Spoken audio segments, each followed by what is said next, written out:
14 individu ditangkap terlibat dalam kumpulan pengganas Daesh.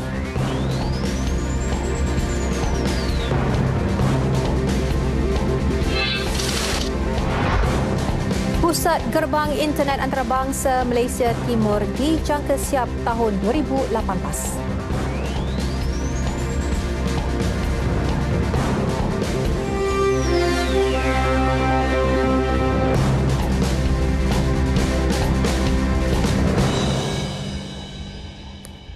Assalamualaikum dan salam sejahtera. Anda bersama saya, Miza Husni Muhammad dalam N5. 14 individu ditangkap kerana disyaki terlibat dalam kumpulan pengganas Daesh sekitar Selangor, Perak, Kedah, Pulau Pinang dan Sabah. Dalam satu kenyataan, Ketua Polis Negara Tan Sri Khalid Abu Bakar berkata operasi itu telah dilancarkan bahagian kaunter terorisme cawangan khas Polis Diraja Malaysia PDRM. Suspek-suspek yang ditangkap itu terdiri daripada 13 lelaki dan seorang wanita.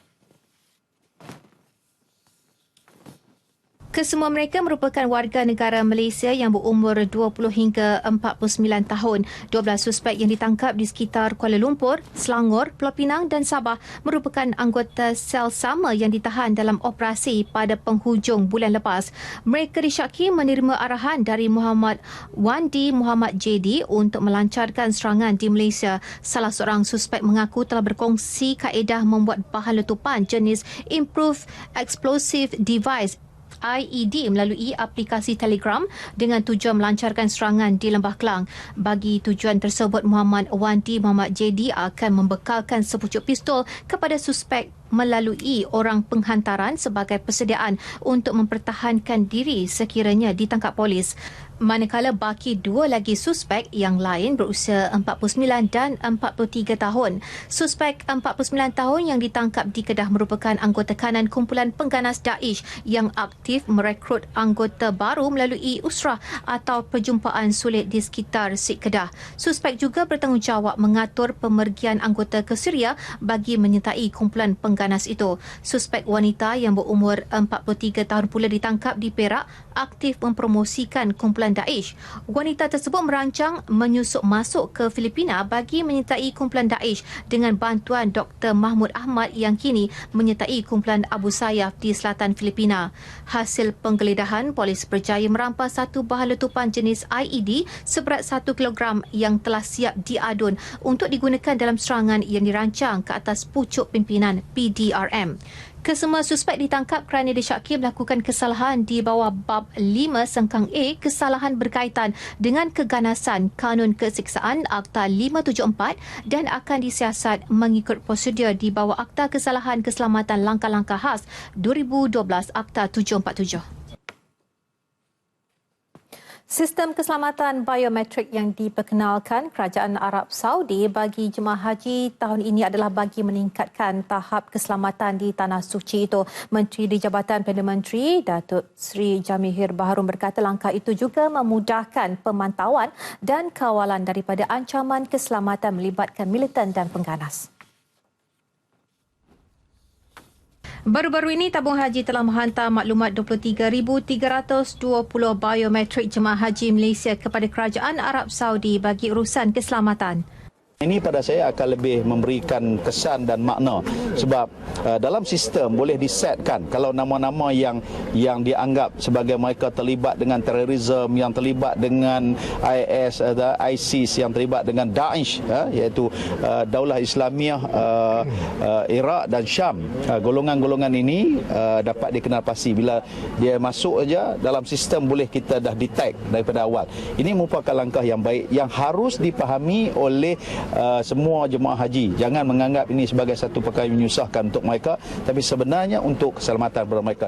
Beliau ditemui selepas majlis pelepasan peserta larian Karnival Promosi Cadangan Geopark Jerai di Geopark Titi Hayun, Yan Kedah. Arahan penghantaran maklumat peribadi dan biometrik bakal jemaah haji oleh Kerajaan Arab Saudi turut melibatkan negara antarabangsa yang lain. Insiden 3 serangan pengebom berlaku di Jeddah, Khatif dan Madinah lalu menjadikan pihak Arab Saudi meletakkan keselamatan berada di tahap tinggi bagi urusan haji tahun ini. Sementara itu, bakal jemaah haji Malaysia dijadual berangkat ke Tanah Suci bermula 4 Ogos dan berakhir pada 4 September depan. Semua bakal jemaah haji diminta tidak menyertai mana-mana perhimpunan yang dianjurkan pihak tertentu semasa berada di Tanah Suci Mekah. Mereka perlu berada bersama jemaah lain seperti yang ditetapkan oleh Tabung Haji TH. Esko Agama Kedah Datuk Muhammad Rawi Abdul Hamid berkata langkah tersebut bagi mengelak insiden yang tidak diingini selain menjaga nama baik negara. Beliau ditemui media selepas merasmikan kursus Perdana Haji musim 1437 Palang 2016 peringkat negeri Kedah di Jitra.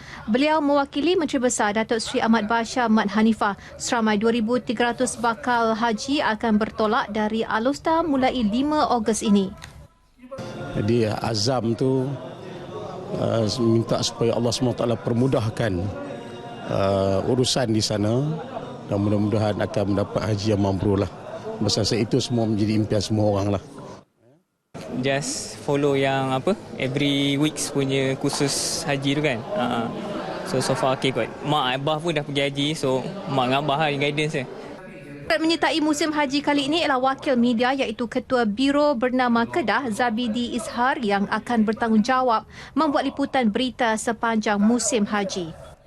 Kami di sana akan membuat untuk liputan berita dan juga menunaikan umrah beserta dengan haji lah.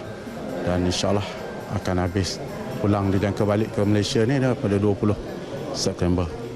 Sebanyak 5 penerbangan terus dari Alostar ke Arab Saudi. Pusat Gerbang Internet Antarabangsa Malaysia Timur EMIIG yang dilancarkan di Kampung Rampayan Laut Kota Belud dijangka siap pada 2018. Pelaksanaan projek meliputi 4 fasa itu melibatkan anggaran kos RM850 juta. Majlis Pelancaran dan Pencatanan Projek Kendalian Syarikat Zidik Cellular Communications dan Berhad Zidik itu disempurnakan Timbalan Perdana Menteri Datuk Seri Dr. Ahmad Zahid Hamidi. Timbalan Perdana Menteri optimis projek ini mampu menjana pekerjaan kepada rakyat tempatan selain membawa pelabur luar menempatkan penyelidikan dan pembangunan R&D menerusi Multimedia Super Corridor MSC Kota Belud selaras kepesatan ICT dalam pembangunan negara. Di dalam taklimat tadi disebutkan bahawa 4,000 pekerjaan akan diwujudkan. Saya harap ianya dapat dilaksanakan sepenuhnya. Jangan hanya semasa taklimat sahaja. Kerana barang kemajuan apabila ianya mengedepikan rakyat, maka harga yang mahal akan dibayar. Jika kemajuan itu tidak dapat dinikmati oleh rakyat keseluruhannya. Datuk Seri Dr. Ahmad Zahid turut memberi jaminan kerajaan akan terus merancang dan melaksana pelbagai inisiatif khususnya jaringan komunikasi lebih baik terutama di luar bandar. Turut hadir Ketua Menteri Sabah Datuk Seri Musa Haji Aman, Menteri Komunikasi dan Multimedia Datuk Seri Dr. Saleh Tun Said Keruak.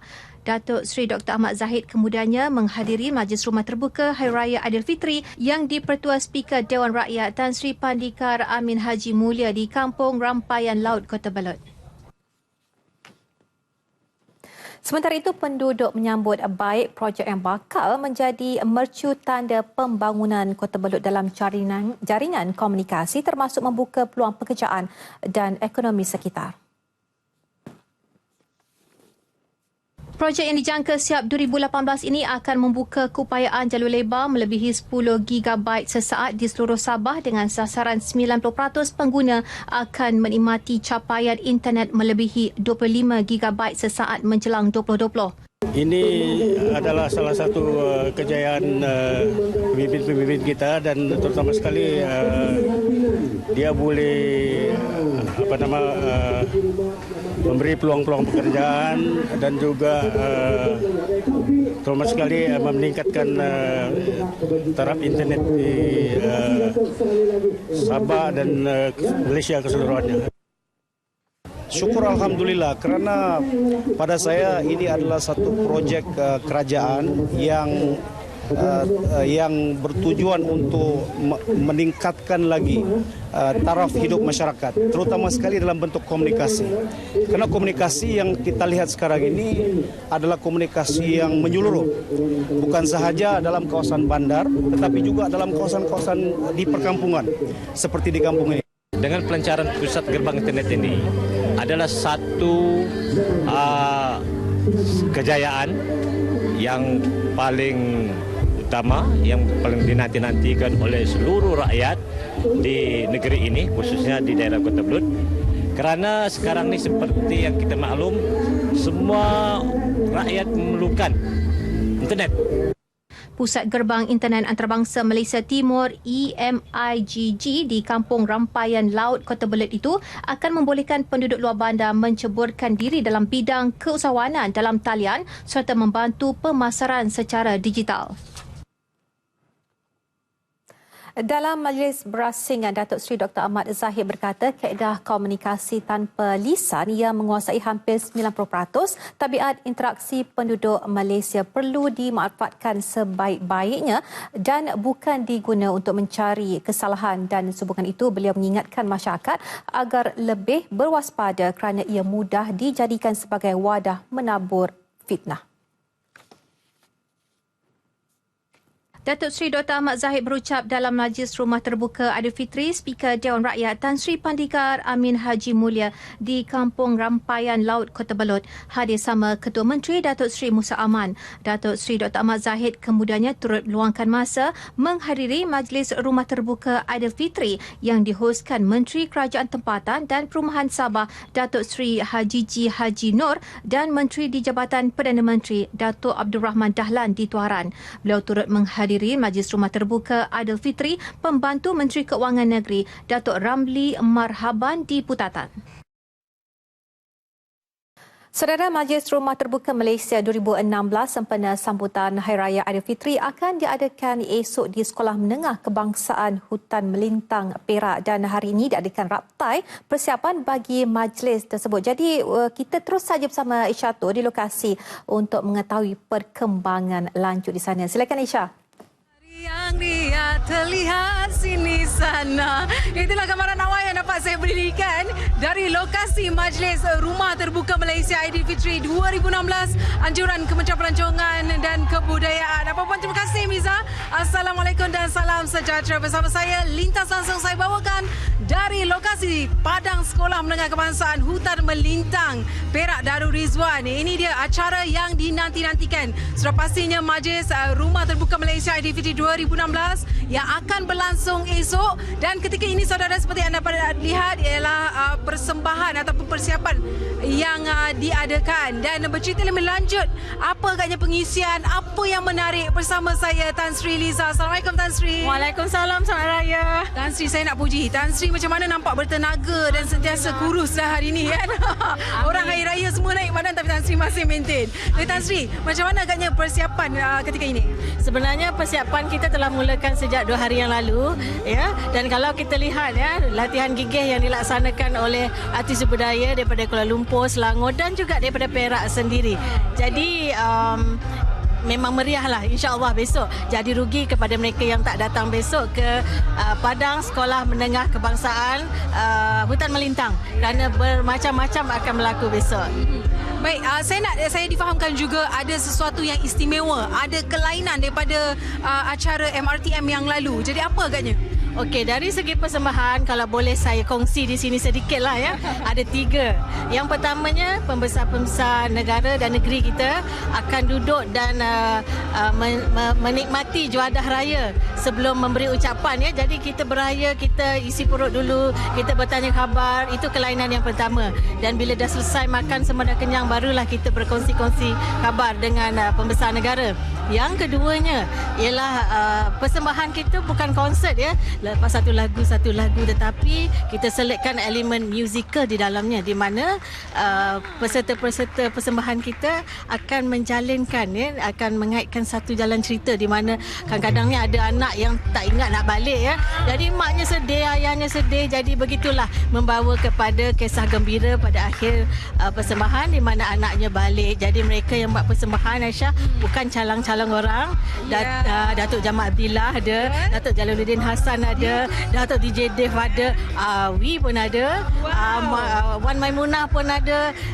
Pada mereka yang meminati orang-orang lama tetapi masih bertenaga, Hei Amir pun ada, digandingkan dengan orang baru Asmida dan juga Syafinas. Jadi ramai sangat besok. Wow, saya jangkakan begitu hebat sekali esok. Dan bercerita mengenai lokasi. Saya ni Tan Sri, saya punya untuk beraya di Selangor dan juga di Seremban. Jadi bila datang di hutan melintang ni, saya rasa betul-betul lah lokasi kampung untuk berdatang beraya. Jadi kenapa agaknya lokasi ini dipilih? Sebenarnya Majlis Rumah Terbuka Malaysia Hari Raya ni kita cuba bawa ke rakyat di pelbagai pelusuk tanah air. Kalau tahun lepas di Rembau, sebelum di Melaka, tahun ini kita buat di hutan melintang. Dan saya kena orang kata bercakap dengan ikhlas lah. Sebelum ini saya jarang sangat datang hutan melintang, tapi kali ini saya datang, saya jatuh cinta kerana suasana kawasan ini di Padang Sekolah Menengah Kebangsaan. Hutan melintang amat-amat cantik sekali. Jadi datanglah beramai-ramai. Ya, baik, terima kasih Tan Sri. Jadi kepada anda semua, jangan lupa untuk datang beramai di Padang Sekolah Menengah Kebangsaan Hutan Melintang. Dan acara esok juga akan dibawakan siaran secara langsung 9 malam di TV2. Jadi jangan lupa sama-sama kita meriahkan Aidilfitri untuk hari ini dan tahun ini. Dan untuk itu sekian saja daripada saya di sini. Dari penerbit kami Mahani Syafiee, kita kembali bersama Miza di Angkasa Puri. Silakan. Terima kasih Aisyah. Baiklah saudara, sambutan Rumah Terbuka Aidilfitri terus mewarnai bulan ini dan di Kota Belud, Menteri Komunikasi dan Multimedia yang juga adun usukan Datuk Seri Dr. Saleh Said Keruak turut menganjurkan majlis jamuan Aidilfitri.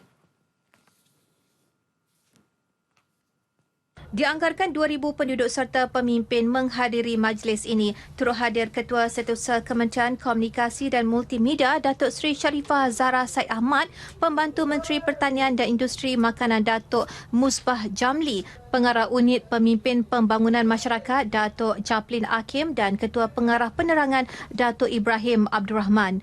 Majlis turut disurikan dendangan lagu-lagu raya oleh artis tempatan. Pengunjung juga tidak melepaskan peluang beramah mesra dengan para jemputan dan pemimpin yang hadir.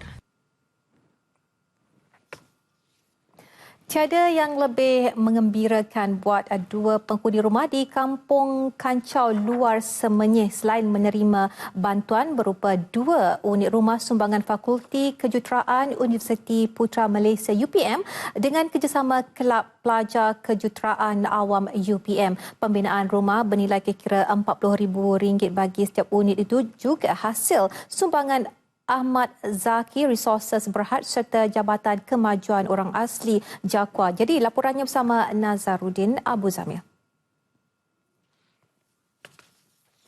Kampung Kancau Luar Semenyih ini terletak kira-kira 2 jam perjalanan dari ibu negara dan terletak jauh di pedalaman Hulu Semenyih.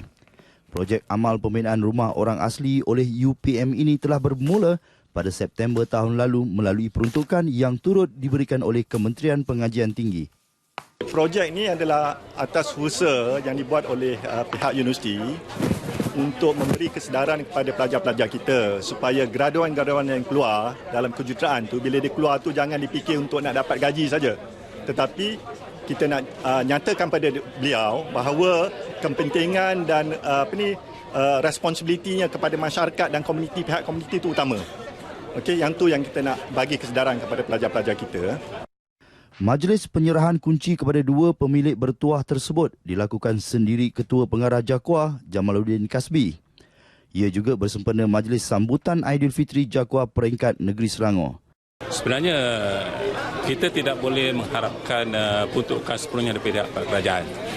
Pendekatan adalah satu pendekatan yang baru di mana kita melaksanakan program kerjasama ataupun strategi Lautan Biru Di mana keperluan pihak JAKWA ini kita akan bincangkan bersama-sama dengan NGO dan juga badan-badan berkanun yang dapat menyumbangkan khususnya dari segi peruntukan dan juga melaksanakan projek. Dan insyaAllah program ini akan berterusan selagi ada kerjasama dan selagi itu kita akan bekerjasama. Menurut Jamaluddin lagi, JAKWA akan terus melaksanakan pendekatan pembangunan secara menyeluruh yang melibatkan pembangunan sosio-ekonomi, pendidikan, kesihatan dan pembangunan modal insan secara terancang dan berterusan. Kesemua itu dilaksanakan melalui peruntukan yang diberikan sebanyak 23 juta ringgit oleh kerajaan. Laporan Nazaruddin Abu Zamil untuk Berita RTM.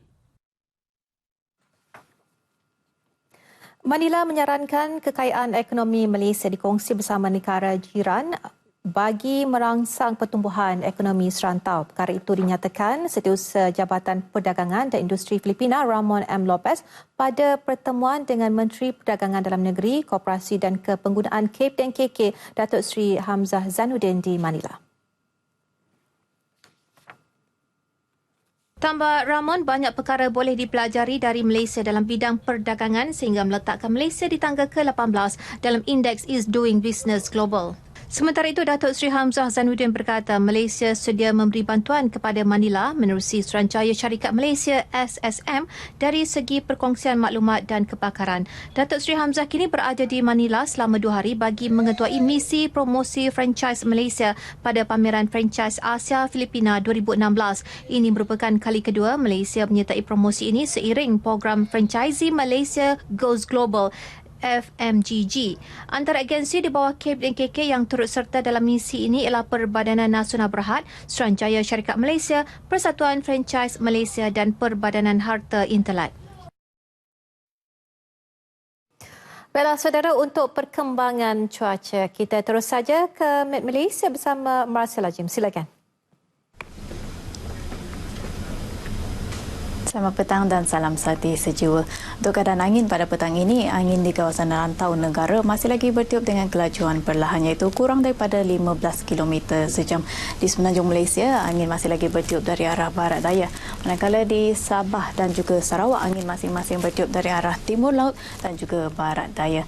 Dan seterusnya untuk perkembangan cuaca terkini, imej satelit menunjukkan kelompok awan hujan aktif tertumpu di kawasan barat, timur dan juga selatan semenanjung Malaysia. Begitu juga di negeri Sarawak serta di barat negeri Sabah yang menyebabkan berlakunya keadaan cuaca lembap di kawasan tersebut. Selain itu, di kawasan perairan negara, kelompok awan hujan aktif tertumpu di kawasan perairan Tioman, Bungkuran dan juga Sulu yang menyebabkan berlakunya ribut petir serta hujan lebat di kawasan perairan tersebut. Oleh itu, bot-bot kecil dinasihatkan agar mengelakkan kawasan perairan tersebut kerana keadaan ini dijangka berterusan sehingga lewat petang nanti. Dan seterusnya, untuk mengetahui keadaan cuaca dengan lebih teliti di kawasan darat, di semenanjung Malaysia, ribut petir dan hujan di beberapa tempat sedang berlaku di negeri Perak, Selangor, Kuala Lumpur, begitu juga di Seremban di negeri Sembilan, di negeri Johor, Selatan dan juga utara negeri Pahang serta di negeri Terengganu. Manakala hujan di 1-2 tempat pula berlaku di negeri Kelantan, Kedah dan juga seberang perai Pulau Pinang dan keadaan lembap ini dijangka berterusan sehingga lewat petang nanti. Namun begitu, di kawasan pantai timur dan juga utara semenanjung Malaysia pada malam ini hujan di 1-2 tempat masih lagi boleh berlaku. Dan seterusnya untuk keadaan cuaca di negeri Sabah, ribut petir dan hujan di 1-2 tempat sedang berlaku di bahagian pantai barat dan juga pedalaman. Dan dalam sedikit masa lagi keadaan cuaca sama dijangka berlaku di Labuan. Di negeri Sarawak pula, kebanyakan bahagian sedang mengalami keadaan cuaca yang lembap, terutama sekali di bahagian Limbang, Kapit, Bintulu, Mukah, Sibu, Sarike, Betong dan juga Kuching di mana ribut petir dan hujan di 1-2 tempat yang berlaku ini dijangka berterusan sehingga awal malam nanti. Dan sebelum berpisah, berikut adalah tinjauan cuaca untuk hari esok.